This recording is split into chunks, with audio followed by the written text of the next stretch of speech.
አንደኛ ውጤቱም ጥሩ አልነበረም። ሲ እንዳለ ነፍ ብዙ ሲ እንዳለ ብዙ ሲ አይቻልም። እኔ ሲ ማይነር ነው ሲ ማይነር ላይ ነው ፎከስ ሲ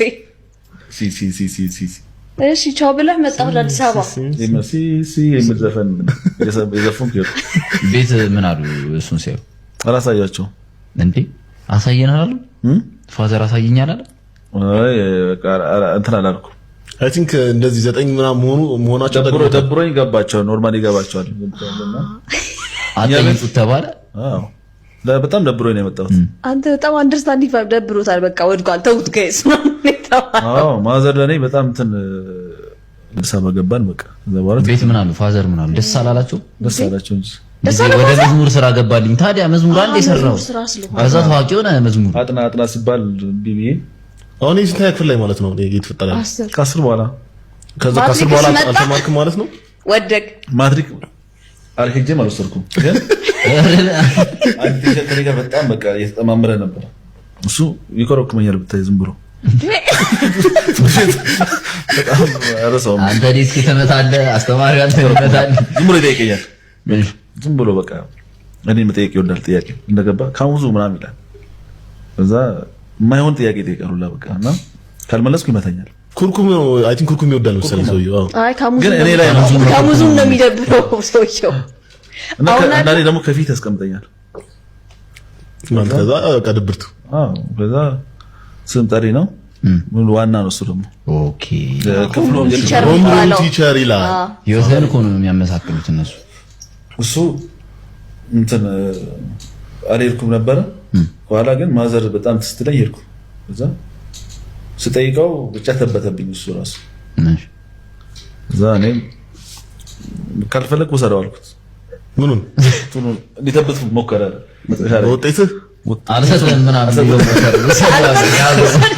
ያዙ አምስት ሺህ ብር ተከፍሎታል ሄዱ ለአንዳንድ ነገር ይሆናል ሲጀምር ስልክ ምናምን ይዘህ ነበር ይዛን ሄድኳ አይ ይሄ ከእንትኑ በፊት ነው ከሳቴድ በፊት ነው ኦኬ ከዛ ሰው አልከው ነው ወዘረዘላሽ ወሰሩ ብሎ ሰጠኝ እኔ እንትን ሊል ነው ዘንሳት ላይ ቱሳ የሚባል ቦታ ገብቻለሁ ኦኬ እሺ ኦሬዲ ያቀናበርኩ ነበር ሰዓት ነው እና ብዙ አገባ እንገላችሁ አንደኛ ነው የወጣሁት አንደኛ ክፍል አንደኛ ነው የወጣሁት እሺ እውነት ሁለተኛ ወጣሁ ሶስተኛ ላይ እንደዛው እስከ 6 እንደዛ ነው የወጣሁት ሁለተኛ እስከ 6 አይደለም አንደኛ ላይ ሁለተኛ ሶስተኛ አራተኛ አራተኛ ከዛ በጣም የሰነፍኩ ነው የሄድኩት ወራላ ከዛ ወደ 7 8 ልክ እዛ ሰዓት ላይ ሙዚቃ በጣም ውስጥ እንትን የወደድኩ ስመጣ ትምህርት ይሄ ማለት ስንተኛ ክፍል ላይ ነው ሙዚቃ ላይ ቦሩ ከልጅነቴ ሙዚቃ በጣም ወድ ስለነበረ ግን ሙዚቃ መስራት ስለ ሙዚቃ ማሰብ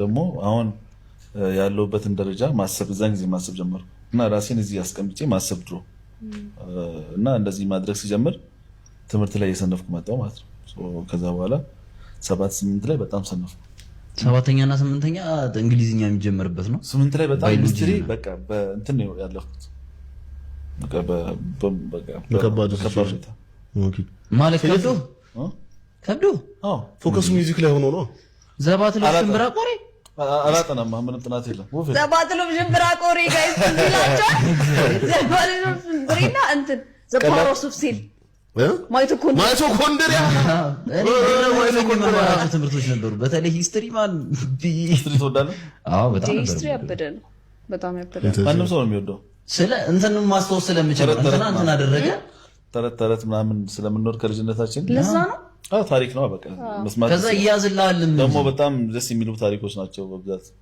ይያዝልሃል ዓመተ ምህረት ነው የማይሆንልኝ እንጂ እንዴት አሁን ለምን ነው በዓመተ ምህረት የሚያስቸግሩኝ ነበር ትምህርት በጣም ማወቅ አለብህ 19 18 17 ዝግራ ቁጥር በተፈጥሮ አስቸጋሪ ነው እኔ በቃ ነው አይደል ለመያዝ ቁጥር በጣም ያስቸግራል 1989 ምናምን እንጂ ታሪኮቹ እንትን አደረገ በቃ በስንት ዓመት ምህረት ነው ተተናገረ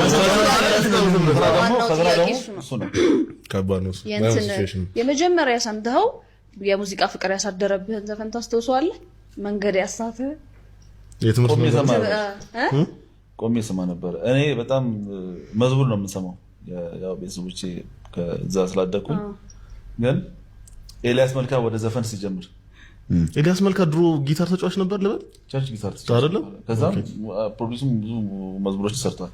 ጋስፕል ብዙ ሰርቷል። እና እሱ ወደ ዘፈን ከመጣ በኋላ ዘፈን መስማት በደንብ የጀመርነው በዛ ጊዜ ነው። የትኛውን አልበም? እሱ የመጀመሪያ አልበሙ የቴዲ አፍሮ አቡጊዳ አልበም በለው ማስተርፒስ በለው። ኤልያስ መልካ በዛ ነው ወደ ዘፈን የወጣው ማለት ነው። የመጀመሪያው አቡጊዳ አልበም ሰርቶ ነው የወጣው። ኦኬ ቴዲ አፍሮና እሱ እኩል ነው የመጡት። አቀልድ ታዲያ አንድ ላይ ነው የጀመሩት ተመሳሳይ ሰዓት። በዛ ሰዓት ላይክ በደም ሚውዚክ አንተ ስትጀምር ቸርች ነበር እንትን የምትለው? እኔ ቸርች ነበርኩ፣ ግን ዘፈን መስራት በጣም መስማትም ያው እንፈራ ነበር። ኤልያስ በቸርች አውቆ ነበረ መዝሙር ላይ እሱ ዘፈን ላይ ስናየው መጀመሪያ ደነገጥን። ከዛ ቅናት ነገርም ያዘኝ። ለምን ዘፈን ይሰራል እንዴት ምናምን ብዬ ማለት እሺ።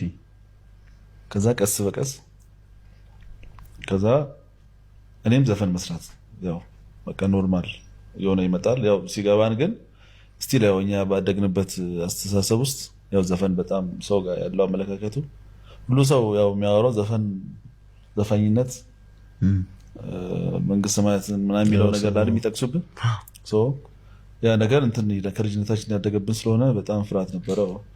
ከዛ በኋላ ግን ኤልያስ በጣም ኢንፍሉዌንስ ያደረገን የሱም ሙዚቃ ስንሰማ ምን ስንል በቃ ሀሳቤም ኢትዮጵያ ውስጥ ታዋቂ ሙዚቃ ፕሮዲውሰር መሆን ህልም አሳደረብኝ ማለት ነው። ያው ለዛ ኤልያስ ነው ትልቁን ቦታ። ያኔ ቸርች የምትጫወተው ኢንስትሩመንት ነበረ?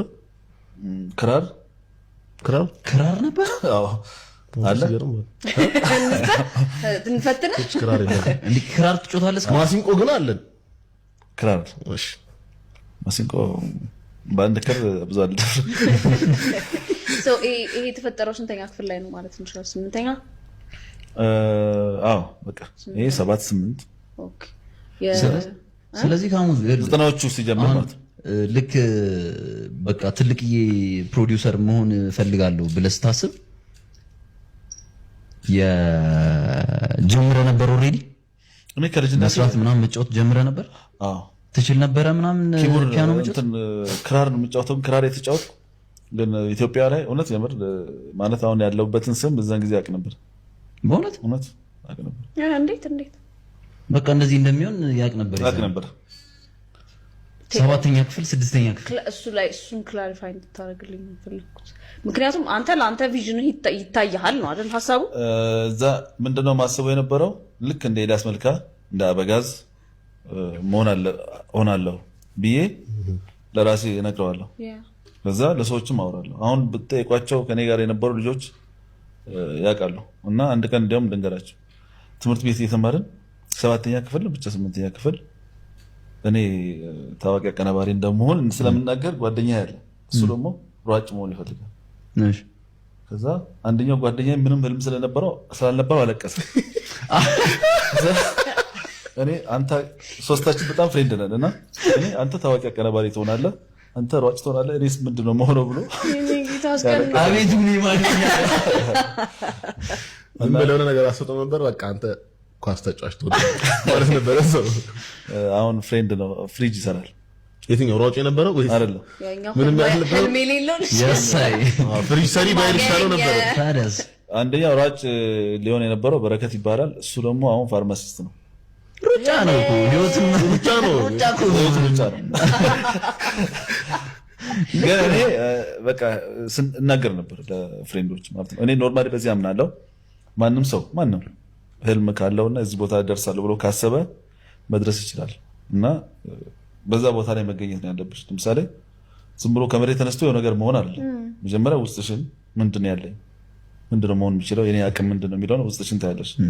ያ አቅሙ እንዳለሽ እርግጠኛ ከሆንሽ ማንም የደረሰበትን ደረጃ መድረስ ይቻላል ማለት ነው። አንዳንድ ሰው ግን ማለት ዝም ብሎ ገግሞ እኔ ነገ ጸሐፊ ሆናለሁ ምናምን ነገ መጽሐፍ ጽፋለሁ ምናምን ይላል። ከዛ ምንም አይጽፍም። በቃ ምንም ጽፈው ነገር የሚያሳይሽ ነገር የለም። ምንም ሙዚቀኛ ሆናለሁ ምናምን ይልሻል። አትሊስት የሞከረውን ነገር አያሰማሽም። በቃ ዝም ብሎ በመገገም አይሆንም። በቃ በእንትን ነው የሚሆነው። ምንድነው ሰው ታለንት ሁሉ ሰው እያንዳንዱ የራሱ ታለንት አለው። እኔው ዝም ብዬ ተነስቼ ለምሳሌ ሯጭ ሆናለሁ ብል በጣም አካሚ ጊዜ ነበር። ግን ምንድነው ውስጤ ለራሴን አይቼ ነው ምንድነው መሆን የምችለው ያለኝ ነገር ምንድነው ከሚለው ተነስቼ እንጂ ዝም ብለህ በቃ ደስ ያለን ነገር መርጠህ አክተር ነው። ግን አሁን መንቀሳቀስ አለብህ ነው። ብዙ ሰው እንደዛ ይላል። የምትፈልገውን ነገር ትሆናለህ ይላል ሁሉም ሰው ሞቲቬሽን ስፒከር ማለት ነው። የምትፈልገውን ነገር አትሆንም። አንተ እንዳልከው አቅሙን ካወቀ በኋላ ግን እኔ አሁን ለምሳሌ ዘፋኝ ነው መሆን ፈልገው ካልኩኝ በኋላ ካሙዙ ስቴጅ ላይ ለመድረስ አንተ ኢንስፓየር የምታደርገኝ ሶኮ ምንድነው? በመሃል ላይ ጋፕ የለው ምን ማለት ነው? አሁን አንቺ ተነስተሽ ዘፋኝ መሆን የሚባለው ነገር አይደለም። ምንድነው ግን አንቺ ምንድነው ታለንትሽ?